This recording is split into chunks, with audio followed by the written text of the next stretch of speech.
We got breaking news. President Trump blasts Senator Kaine for his anti-Christian tirade. Keeping you informed and engaged, now more than ever. This is Sekulow. We want to hear from you. Share and post your comments or call 1-800-684-3110. And now your host, Logan Sekulow. Monday, September 8, 2025. Welcome to Sekulow. I'm Logan Sekulow. In studio, Jordan Sekulow, my brother, and Will Haynes. And we got a packed show today. We're also going to be joined by Jeff Balaban at ACLJ Jerusalem after we know there was a pretty vicious terror attack that happened overnight, or this morning, I guess, in Israeli time, and time in Israel, but overnight for us in Jerusalem. We're going to talk about that. It's been one of the first attacks inside Jerusalem in many years now. This, of course, comes as we are still in the midst of the war in Gaza. We're going to talk about that. But we're going to start first with, you may need a little bit of a refresher, or if you missed the show last week, that's right, Senator Kaine, you may remember him. He ran for president, ran for vice president, was the vice presidential nominee with Hillary Clinton. He is still a U.S. senator. Still a U.S. senator, still a known entity. And Will, set up what this was. It was a hearing. Right. So this was a hearing before the Senate committee that he is on that was having nominees. This is some of the nominees were for ambassadorships, some were for assistant secretaries of state. And this specific question was going to someone who was nominated to be assistant secretary of state for humanitarian issues. And he was questioning why the individual agreed with effectively what the Secretary of State himself, Marco Rubio, had said was policy, that the government doesn't give us rights, that these rights are given by God, and that we the government is to protect those rights. And he was very concerned with why he would agree with that statement, even though it's in the, Declaration of Independence, some of our founding documents. Yeah, a lot of talk, but a lot of creative talk. This is what Senator Kaine, how he responded after asking this nominee about this notion, believing that that the rights of Americans and everyone comes from God, not the government. Bite one. The notion that rights don't come from laws and don't come from the government, but come from the Creator, that's what the Iranian government believes. It's a theocratic regime that bases its rule on Shia law and targets Sunnis, Baha'is, Jews, Christians, and other religious minorities. And they do it because they believe that they understand what natural rights are from their Creator. So the statement that our rights do not come from our laws or our governments is extremely troubling. And this morning, the president himself was at the Museum of the Bible. There was an event there talking about many things, but one of the key things that President Trump was talking about is this task force. And members of our team were there. That's right. Yeah. Some of our attorneys were in attendance. But this task force that was created by executive order back in February, that the Department of Justice heads and Pam Bondi is the chair of, but it is to eradicate anti-Christian bias. And President Trump made a reference to the senator in his statement today because of that, why we need such a task force. Let's go ahead and roll bite 4. The need for this commission has never been more clear than it was last week when the ineffectual senator from Virginia, a man named Tim Kaine, stated that the notion our rights come from our Creator is, quote, extremely troubling to him. Very troubling, isn't it troubling? Isn't that terrible, though? How he would say something like that, and advocated really by a totalitarian regime. This is what they say.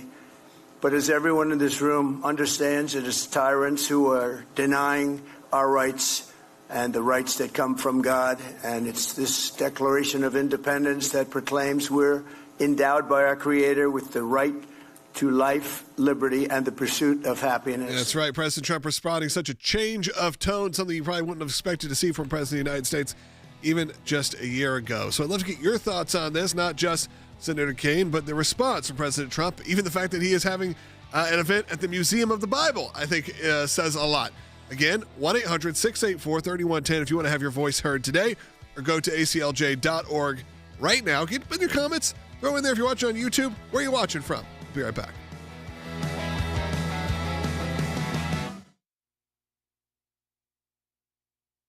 Tim Kaine sparked conservative outrage this week for his comments during a Senate hearing. Now, Kaine pushed back against Trump cabinet nominee Riley Barnes for saying that Americans' rights come from God rather than the government. All men are created equal because our rights come from God, our Creator, not from our laws, not from our governments. I find that very, very troubling. The notion that rights don't come from laws and don't come from the government, but come from the Creator, that's what the Iranian government believes. It's a theocratic regime that bases its rule on Shia law and targets Sunnis, Baha'is, Jews, Christians, and other religious minorities. And they do it because they believe that they understand what natural rights are from their Creator. That radical and dangerous notion, in his words, is literally the founding principle upon which the United States of America was created. And if you do not believe me, and you made reference to this, Mr. Barnes, then you can believe perhaps the most prominent Virginian to ever serve, Thomas Jefferson, who wrote in the Declaration of Independence, "We hold these truths to be self-evident, that all men are created equal, and that they are endowed by their Creator, not by government, not by the Democratic National Committee, but by God, with certain unalienable rights, that among these are life, liberty, and the pursuit of happiness." I have to say it is stunning to me that the principle that God has given us natural rights is now deemed by Democrats some radical and dangerous notion. Mr. Jefferson was right when he wrote.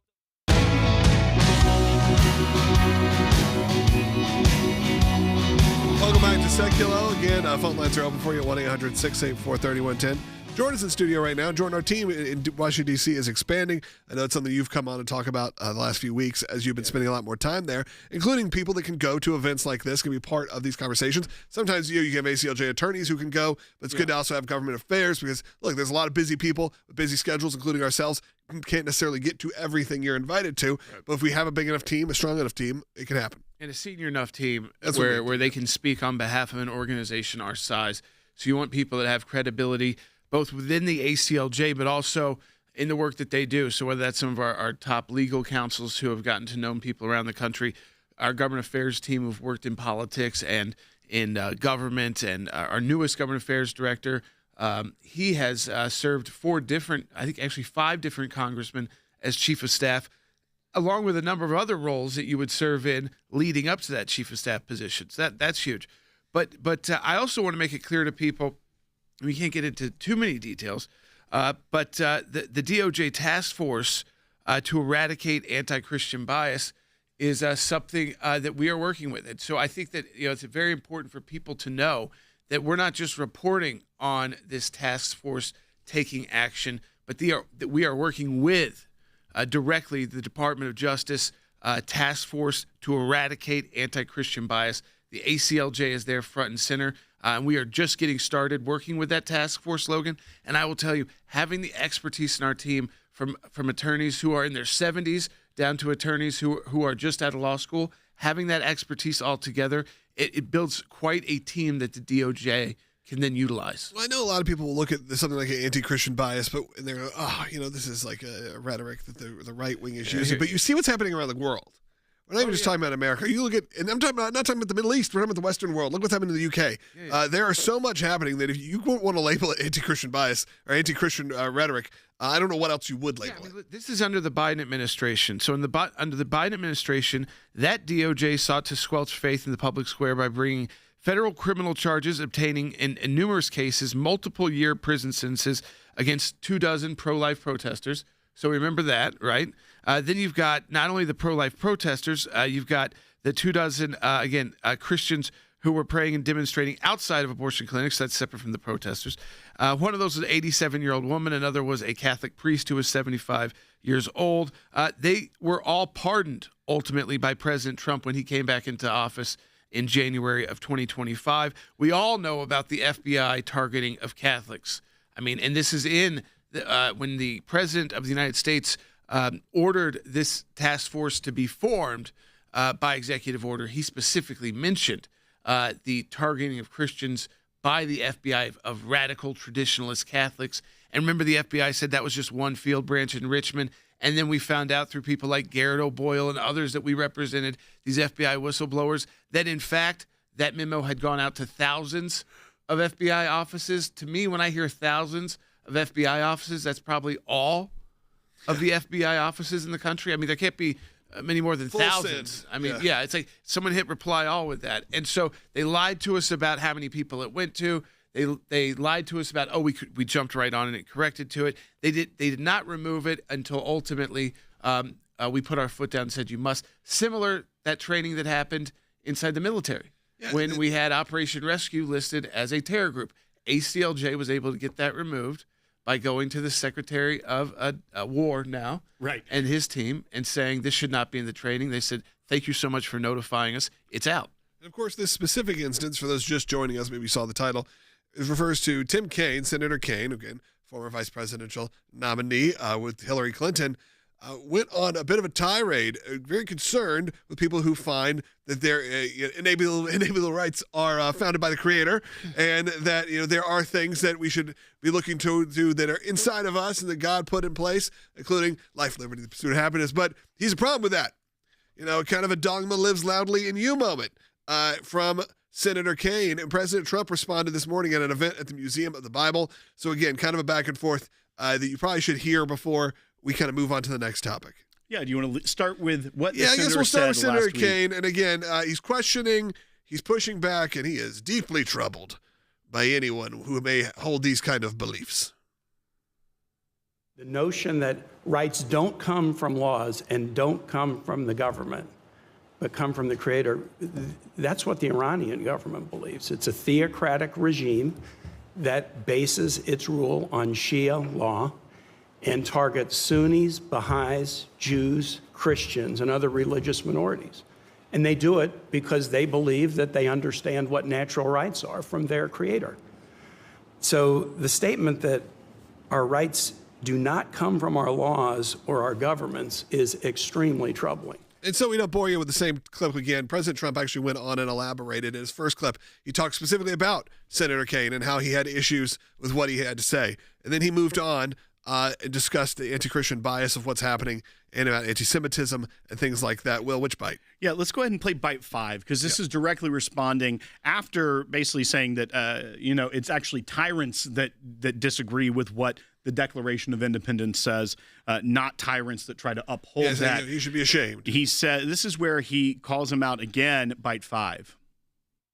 The senator from Virginia should be ashamed of himself for many things. For many things.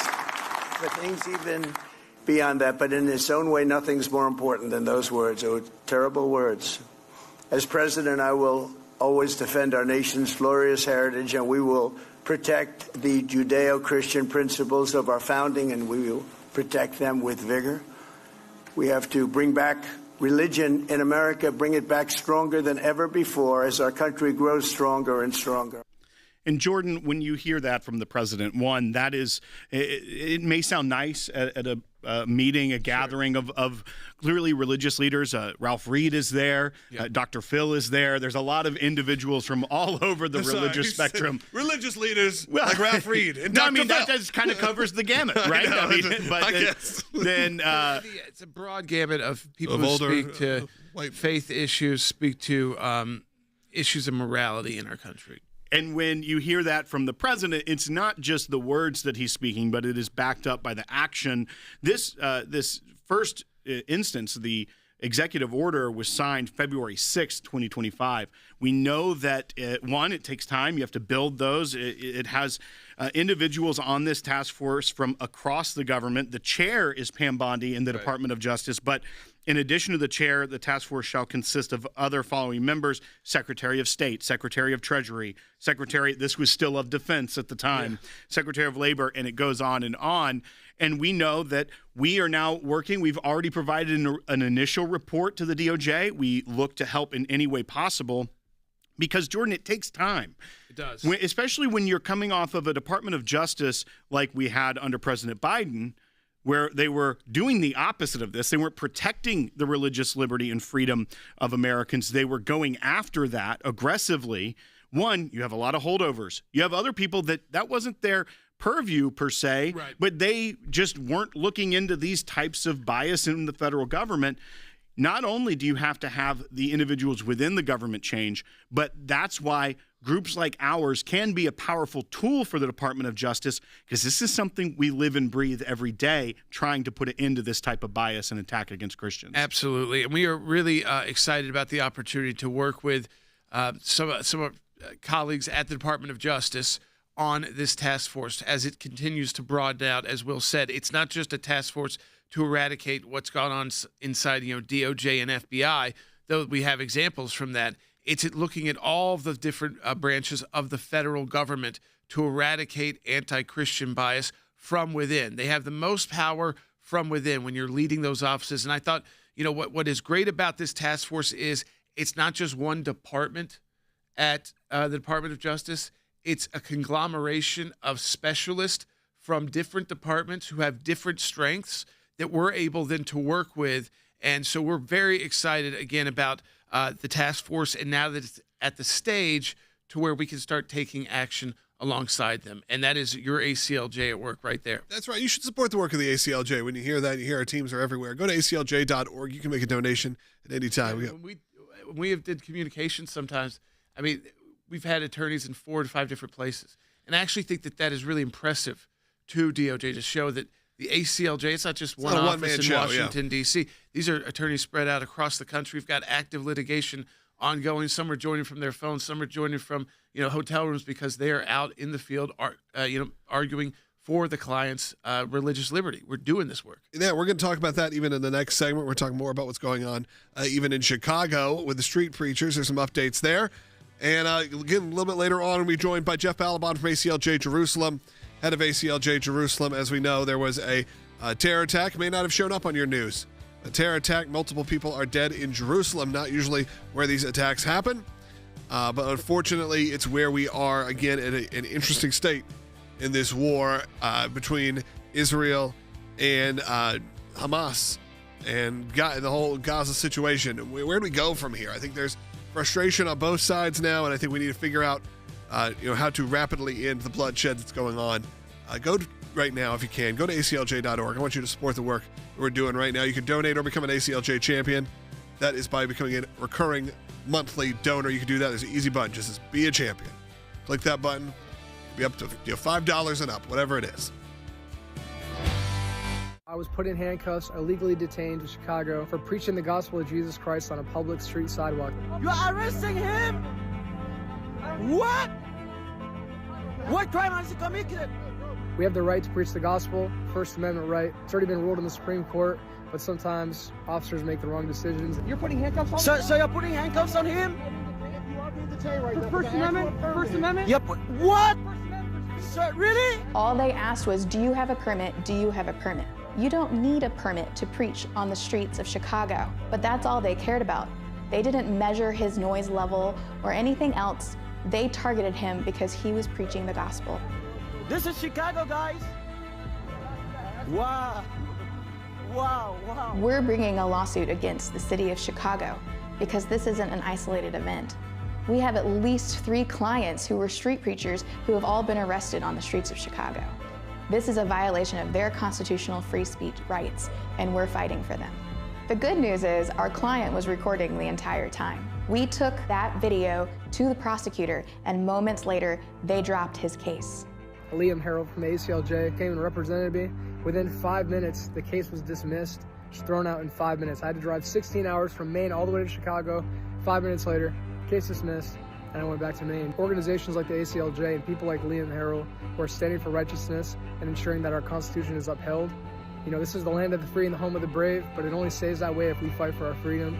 If we just sit back and let our freedoms get stripped from us, then it no longer is the land of the free and the home of the brave. So it's up to us to preserve that and preserve the Constitution and preserve righteousness. So thank God for the ACLJ. The police intent is to silence people preaching the gospel in Chicago, and we're not going to let them get away with it.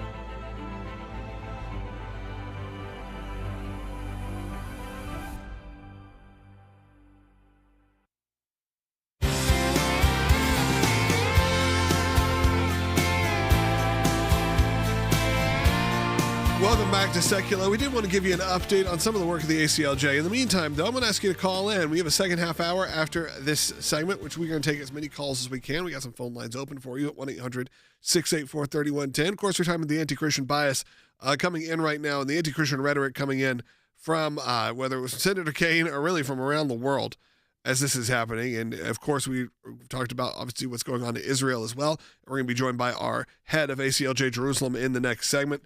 Jeff Balaban, so you make sure you stay tuned for that. But, Will, I know we want to talk about some of the work here at the ACLJ because there may be talk that there is this anti-Christian bias, but we know it. We see it in the streets. We're seeing it happening in real time. And we have actually a lot of cases right now, including street preachers in Chicago. They're going to be on trial this week. We're going to send our crew up there. We're going to make sure that's covered. Obviously, we have our legal team there as well. There are some victories from some GE employees. And, of course, some homeowners. People love the homeowners association. I do love it. I love the old HOAs. Which, again, former member of an HOA. So I think I have to state that. Is that like journalistic integrity? Like, yeah. I am a former vice president. Right. Kind of like Tim Kaine, almost. Never made it. Yeah, I was like a yes man. Right. But it's okay. Let's talk about, though, this work of the ACLJ. I know there is some more commentary also from President Trump about this. That's kind of how I wanted to start this off. This is President Trump once again at this event this morning talking about this anti-Christian bias, because I think it's important for people to remember, while it needs to be eradicated, one, within the federal government, but when the federal government is tipping the scales against one individual or one group, namely in this case, what the last 4 years we saw was this bias against Christians and people of faith in the way that they use the Department of Justice against them, whether it be prosecuting, as Jordan brought up, grandmothers that were protesting abortion, all the way to sending spies into Catholic churches. But this is kind of what set the tone for the entire country. And let's talk about how President Trump is pushing back on it. Bite 9. I created the first ever Department of Justice task force to eradicate anti-Christian bias. And for those people that are a little bit naive or not well-read, there is a tremendous anti-Christian bias. We don't hear about it. We don't think about it. You hear about anti-Semitic, but you don't hear about anti-Christian. No, you have a strong anti-Christian bias, but we're ending that rapidly, I will tell you. We're in a much different world today than we were 1 year ago. This is like a different world. And we have President Trump making these statements and talking about how this is a new place. The world feels much different. It has to start at the federal government. But Jordan, this week on Thursday, we have a trial in Chicago. If people saw the break video, we already won a victory for one individual that was a street preacher. But then the very next day, 2 of his friends were arrested for the same thing he was arrested for, but we got off. With them, they are taking them all the way to trial. And that happens this week. To federal court. And that's where we are fighting back. So in the initial case involving, it was in Chicago in the state court system, that was not successful. Big victory there for ACLJ and our supporters. So for these 2 others, exact same fact patterns, as close as you can get to the same fact pattern, same location, area, conduct. This prosecutor who's lost at the state level, now let's see, maybe we can find one of those federal judges who's a lot more hostile to these Christian actors and the message that they have. Let's treat them different than the people on the streets of Chicago, handing out paper they probably don't have permits for to come see this concert or come to this restaurant, or half-price tickets, for Wrigley Field. And they don't mess with that group. They arrest the Christian street preachers and try to take them to federal court this time. They lost in state court, so now they take them to federal court. Yeah, I mean, it's not something that, again, it's uncommon that you wouldn't think you'd see.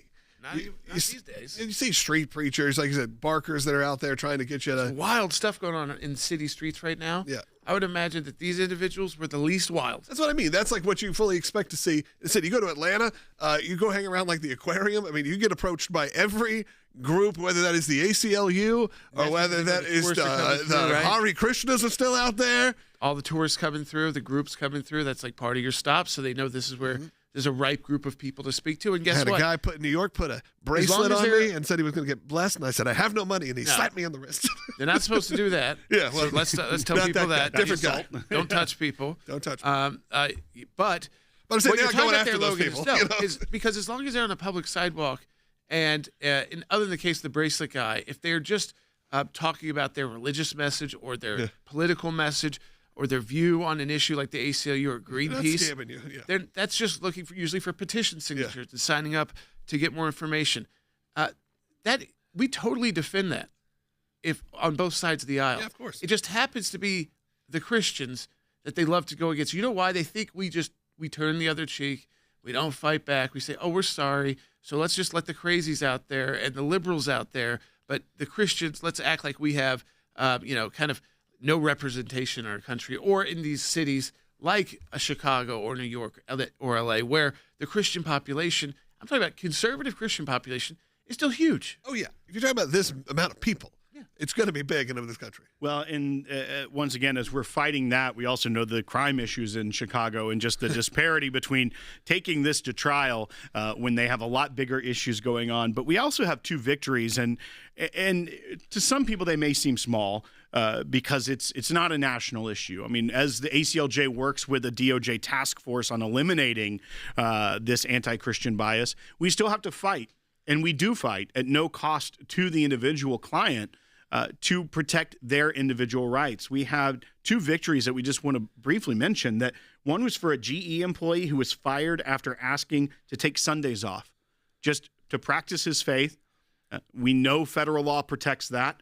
And we had a victory there and were able to get a settlement for this individual. And then another where an HOA, this is not the Virginia one we won last week. This is for members of this HOA in Colorado who were not able to have a Bible study in the HOA's clubhouse. We have a victory there. We are going to monitor it. She's about to have 2 days from now her first Bible study since this victory in the clubhouse. We will make sure that the HOA lives up to their end of the bargain. But really, Jordan, it's as it trickles down from what the federal government put on full display of what they said was okay to do, basically open season on violating the First Amendment right of Americans. That's why we have to go to these HOAs. That's why we have to fight these private companies that feel like they can get away with violating people's First Amendment right and their freedom of religion in this country. That's absolutely right. Whether it is the government and, when the federal government, and we've got friends in there who are, starting these task force, what we can look at is eradicating this from the federal government. And remember, the federal government is not just Washington, D.C. The federal buildings all over the country, your postal service, think about all of your Social Security offices, passport offices. When you go to airports, TSA, federal government's everywhere. IRS is everywhere. DOJ's offices everywhere. The courts, federal court systems are everywhere. So it's not like it's just in Washington, D.C. But then we also, we fight this out at the state level. And because this is a constitutionally guaranteed right, it doesn't matter if you're fighting this in the federal government or the state government. It's the same type of standing. You cannot violate the religious liberty rights of the American people, whether they are at a private employer or a public employer like the federal government. There are certain limits. There are rules that are in place, and we want to make sure, along with DOJ, that the bad actors are eradicated. That's right. Hey, we got a second half an hour coming up. We want you to join us in the second half hour, whether it's on ACLJ.org, on YouTube, on Rumble, on Facebook, however you watch us live. That's 12 to 1 p.m. Eastern Time. Of course, you can find us later on archived on your favorite podcast players, on YouTube, whatever it may be, or on ACLJ.org, the ACLJ app. But if you're with us, stay tuned. We have a second half hour coming up. If you lose us on your local station, find us broadcasting live online right now. We'll be right back. Welcome to the all-new ACLJ app. Expert analysis and insight big tech can't censor. Customize your news and get real-time alerts on the issues you care about. Advocacy is now at your fingertips. Take action, make a difference. Support the causes you care about with just one tap. Be the first to know. Breaking news alerts sent straight to your inbox. Everything you need, all in one place. Stay informed, stay empowered, download today. We are so excited to announce the ACLJ's brand new app, completely redesigned to provide you with the best tools available to partner with us at the ACLJ. You can watch the daily Sekulow program, sign the petitions, customize your ACLJ membership experience, donate with the click of a button, and receive up-to-the-minute critical updates that the mainstream media can't censor. Just scan the QR code on your screen or go to your phone's app store, search ACLJ, and click install. It's that simple. Keeping you informed and engaged, now more than ever. This is Sekulow. And now your host, Logan Sekulow. Welcome back. Second half hour of Sekulow. We're going to be joined by Jeff Balaban, ACLJ Jerusalem, coming up in the next segment. I want to hear from you at 1-800-684-3110. We're mainly talking about the anti-Christian bias and President Trump's mission to eradicate that, whether that's in this country, which obviously we're starting to see more and more of on a scale. We've been talking about that in the ACLJ for years. We've got cases right now, whether that's our street preachers in Chicago or whether that's going on with the homeowners associations. You want to talk about that? Give me a brief homeowner association. Give me a little chat about it. Oh, well, I mean, I'm seeing some opinions about them. I don't mean them in general. I mean what they were doing. Well, I wanted to talk about this. This is actually a lot more fascinating. Okay, go ahead. No, but these HOAs, and we've seen this across the country. I didn't approve that new sign. There was one that we won a victory in last week in Virginia. That one we actually had to take to federal court because the homeowners association refused. They got some ego, even after us laying out the law, like, here's what it says, here's what you cannot do. They still refuse to allow members of the community, dues-paying HOA members, to use their facilities if it was for a religious purpose. We won that. And then this is for HOA members in Colorado that were not able to have a Bible study in their clubhouse. They were not able to use that facility as any other member of the community would because it was for a Bible study. We have a victory there. Our client will be able to meet with her Bible study 2 days from now, and we are going to ensure by monitoring, making sure that the HOA lives up to what they have said and will allow that to move forward.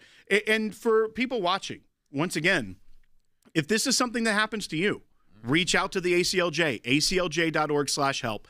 No thing is too small because we will go for the individuals in Colorado or in Virginia with their individual HOA, when their rights are being violated, when they are being discriminated against for their religion and not able to take part in their community, a benefit that every member of their community has except for them because they are Christian or religious, because they want to use it for a Bible study, a gathering, then we will be there. Yeah, we've seen it at HOAs, so where you've got those country club kind of rooms set up, the club room set up, where you can have community gatherings. A lot of times it's so you could, if you need more space in your house and you want to have like a party, you rent those out. Sometimes if you're like the HOA birthday parties, whatever. It's whatever. It's a way actually for the HOA to take in some services so they can keep the yards and everything they take care of.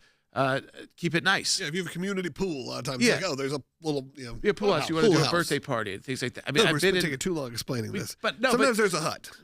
But no, I'm just saying, There's a you would concession assume stand. if you live in that neighborhood that when it says it's open to all for events, and then they have their rules, but except they didn't put their, oh, by the way, you do everything but religious. No, they started coming up with that. They said, you know what, we're not going to let you be in here for political or religious reasons. And most of the attendees, if not all, I think 95%, live in the neighborhood already. They just said, instead of trying to cram all into one house, let's use the HOA. We pay for it. Yeah. Let's use the clubhouse. And, I look at that and I say, this can happen anywhere in the country. And most people, because it's their neighborhood and the HOA has their neighbors on it, say, you know what, never mind. I'll just keep paying my HOA fees, even though they've banned me from using the service. Yeah. Our clients said no. We saw it in a different way, government-wise, in California, where there was that event space, and they would allow everyone to operate, and then they said, no, Christian groups can't show your movie here. So we won in both those instances. All right, hey, phone lines are open for you, I believe, at 1-800-684-3110. If you were on hold earlier, for some reason it dropped, give us a call back. We do have some lines open at 1-800-684-3110. That's 1-800-684-3110. In the next segment, Jeff Balaban's going to be joining us. He's the head of ACLJ Jerusalem. You may not have heard because it hasn't made a lot of news outside of the sphere that we live in, which was multiple people were killed overnight, and this was this morning in Jerusalem. And again, this is from terrorists that at least Hamas has been praising. And this happened on a bus in Jerusalem. Again, and if you're not that familiar with it, this is not very common in these areas for this to be happening. I think this starts to give us another wake-up call that not only is this war still happening, but what needs to be done. I'm going to talk to Jeff about that with an honest, open conversation I think we have to have now of what this next chapter of the war in Gaza is going to look like. We'll be right back with Jeff Balaban. Phone lines are open. President Trump has issued his last warning to Hamas to release the remaining hostages. That comes as Israel is keeping up the pressure on Hamas with more strikes in Gaza. Israel is also still facing terrorist attacks. At least 6 Israelis were killed on a bus in Jerusalem today. Emergency services say at least 5 people have been killed after gunmen opened fire on a bus stop. It happened just after the morning rush hour along a major highway. Israel police say the attackers were killed. Israeli Prime Minister Benjamin Netanyahu just left the scene of the attack. The attack this morning happened at a bus stop along a highway right at the entrance to Jerusalem. In multiple videos from the scene, you can hear gunshots and see people running away, screaming. Police say 2 terrorists opened fire. Israeli media report the attackers were Palestinians from the West Bank. This is the bus stop where the attack took place. The entire area has now been sealed off by Israeli soldiers and police. But if you look through here, right at the bus stop itself, you see the white body bags where medical workers are collecting the remains. According to police, the terrorists were quickly shot dead. That it's been a very long time since we've seen an attack, certainly of this magnitude in Jerusalem. This goes back to, according to what we're looking at, November 2023, when 2 Hamas militants carried out a shooting attack in Jerusalem that killed 3 people and injured several others. It's been that long since we've seen a deadly shooting attack within the municipal boundaries of Jerusalem itself. Israel's also facing international pressure and growing for a Palestinian state. And Foreign Minister Gideon Sa'ar addressed that today after this terror attack. And he said the terrorists this morning came from the PA territories. And so the establishment of such a terror state would have one goal: the elimination of the state of Israel.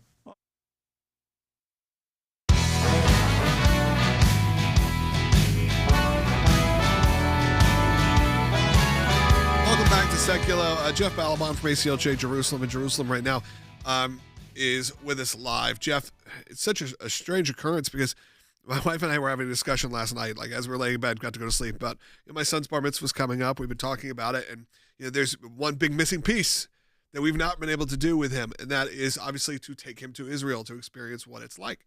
And I go, you know what? One of our friends is hosting a trip there next month. And I thought, maybe it's time. Maybe things have calmed down. Maybe we need to discuss this.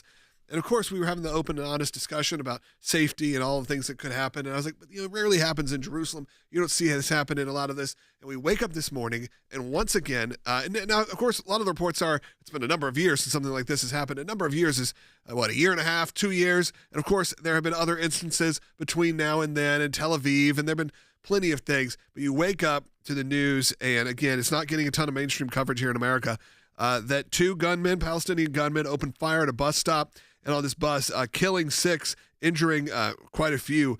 And again, at a moment where Hamas praises it, everyone praises it, and you see this is a strictly, specifically, this is a terrorist attack that happens, and it's happening now in the streets of Jerusalem, which again, I have friends that are there right now, of course you and other people who have great events happening and meetings happening, and they want to see Jerusalem, you want to see Israel thrive and reopen.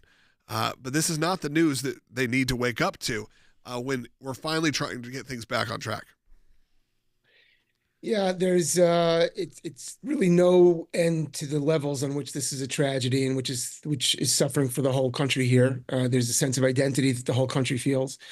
There was, it was a very busy area in Jerusalem, a very busy bus stop in Jerusalem, people on the way to school and work. And what I'll say, what comes out of it, there's some extraordinary videos being played now on social media, on Israeli television, of, for example, a cab driver, middle-aged guy, who there's obviously shots, people are fleeing. He gets up, he walks around, and he opens the door, and he escorts an elderly lady out, his passenger.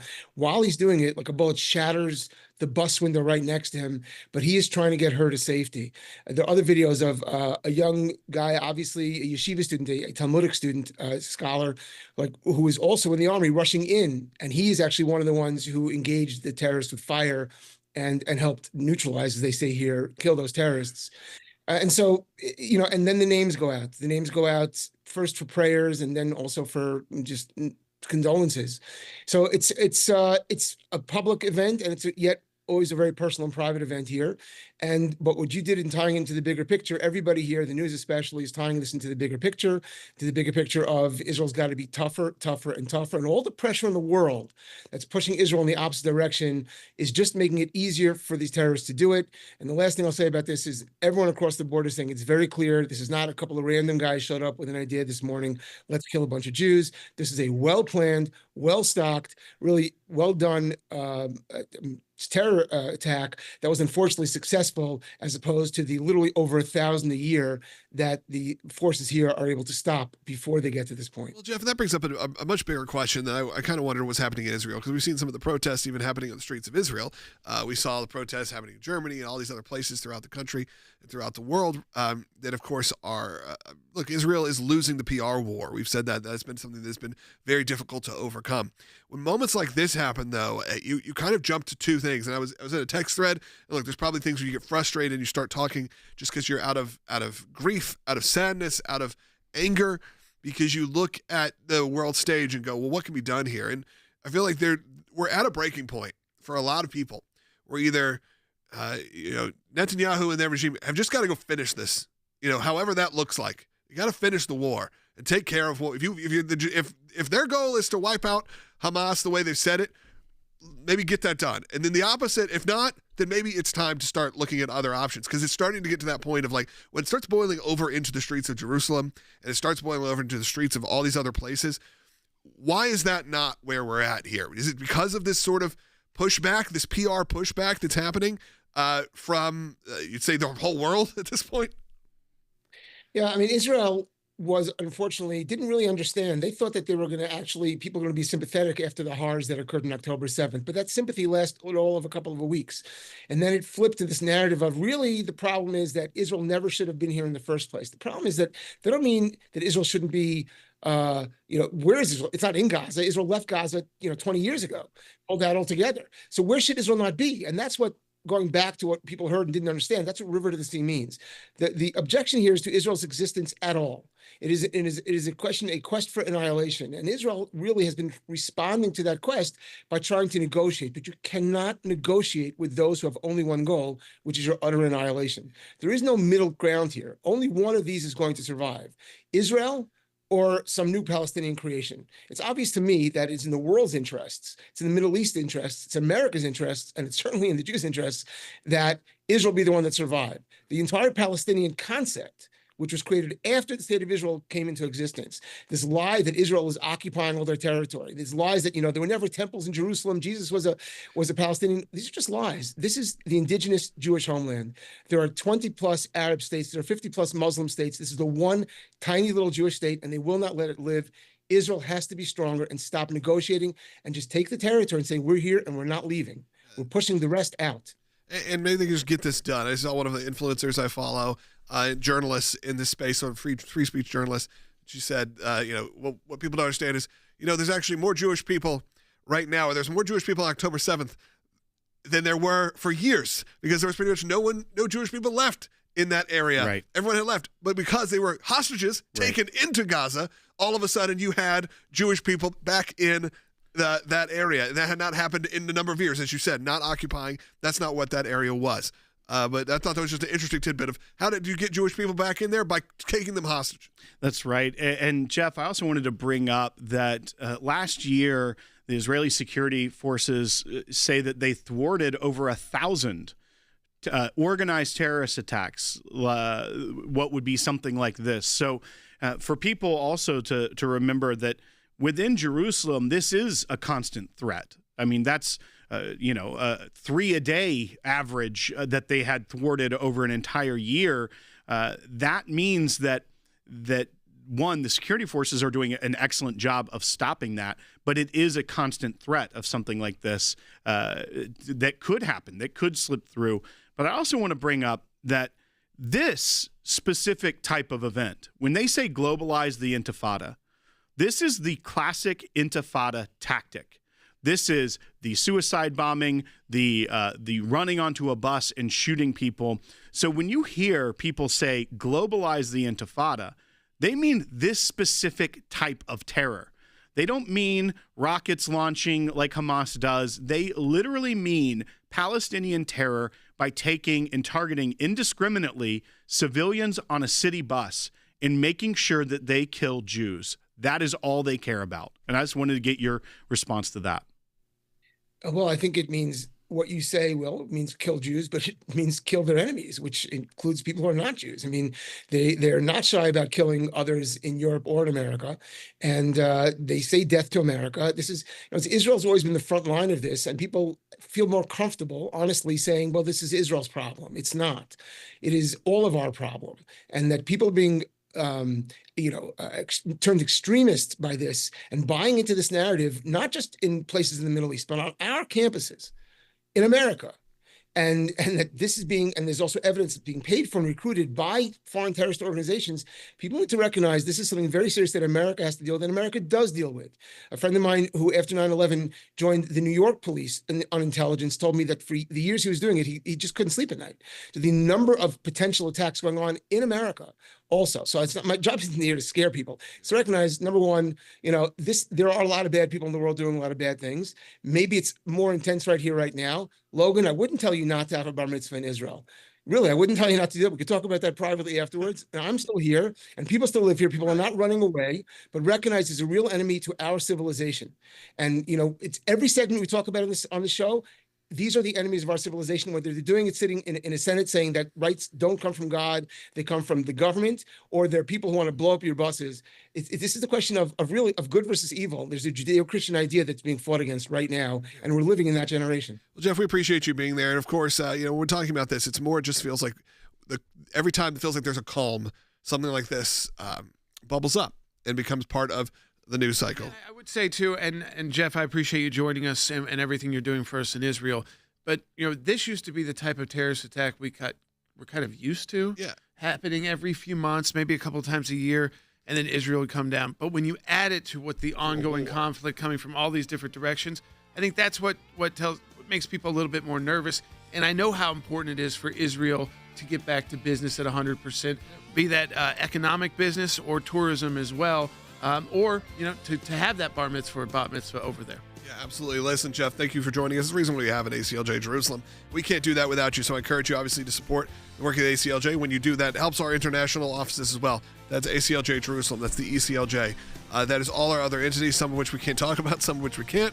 But we do have some phone lines open for you at 1-800-684-3110. I always like to hear from you to wrap up this show. So if you're on hold, stay on hold. If you're not on hold, get on hold. This is the time to do it. Give us a call at 1-800-684-3110. That's 1-800-684-3110. We'll be right back with more on Sekulow.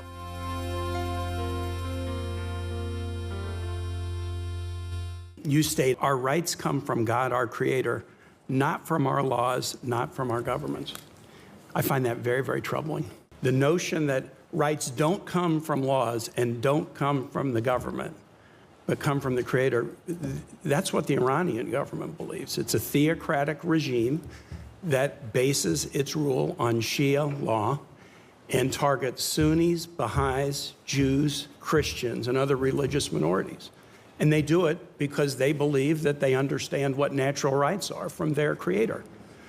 So the statement that our rights do not come from our laws or our governments is extremely troubling. Tim Kaine stated that the notion our rights come from our creator is, quote, extremely troubling to him.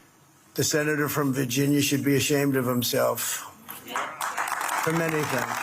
Because that radical and dangerous notion, in his words, is literally the founding principle upon which the United States of America was created. And if you do not believe me, then you can believe perhaps the most prominent Virginian to ever serve, Thomas Jefferson, who wrote in the Declaration of Independence, "We hold these truths to be self-evident, that all men are created equal, and that they are endowed by their creator, not by government, not by the Democratic National Committee, but by God, with certain unalienable rights, that among these are life, liberty, and the pursuit of happiness." As president, I will always defend our nation's glorious heritage, and we will protect the Judeo-Christian principles of our founding, and we will protect them with vigor.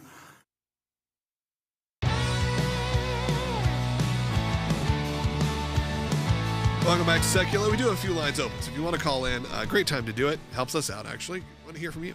There's thousands of you watching online. I'm looking at right now the comments. There's thousands of you watching even on YouTube alone. So why don't you be part of the conversation by calling us at 1-800-684-3110.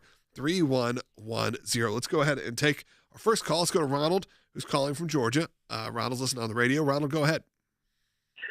Yeah, I'd like to point out the flaw in Tim Kaine's argument concerning what we believe our God has given us inalienable rights of life, liberty, and the pursuit of happiness. But those rights are backed by 10 commandments. Honor your mother and father. Do not murder. Do not commit adultery. Do not steal, bear false witness, or covet. Those are common sense laws.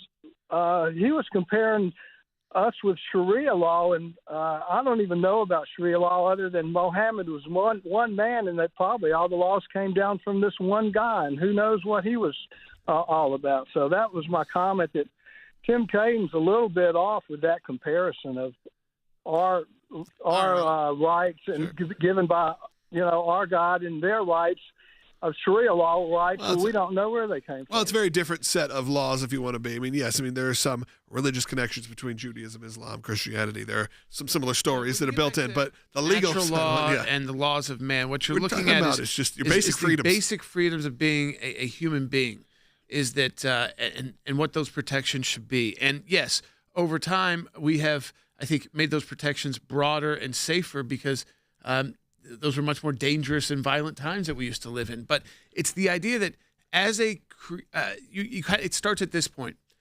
as created by God, with a unique ability in mind to make our own decisions, to rationalize, what differentiates us from animals is that there are certain unwritten but just natural laws that come from that. And it's really, most of it is how to treat your neighbors, how to treat other human beings with, again, murder being wrong, kindness being right, charity being good, robbing being bad.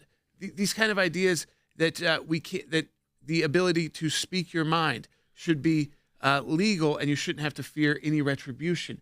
That's what we're talking about here. And then you build off those rights. It's the exact opposite of authoritarian religious law. That is not what the Founding Fathers were talking about. They were talking about the basics that God instilled in human beings. But you have to start with that. You have to start there, that human beings are different than apes or gorillas. Well, and as well, when you start to really dig in, him completely forgetting what the Declaration of Independent States, but even the following line after where our rights come from, it sets up what our system of government should be, where it says we hold these truths to be self-evident, that all men are created equal, that they are endowed by their Creator with certain unalienable rights, that among these are life, liberty, and the pursuit of happiness. We always say that.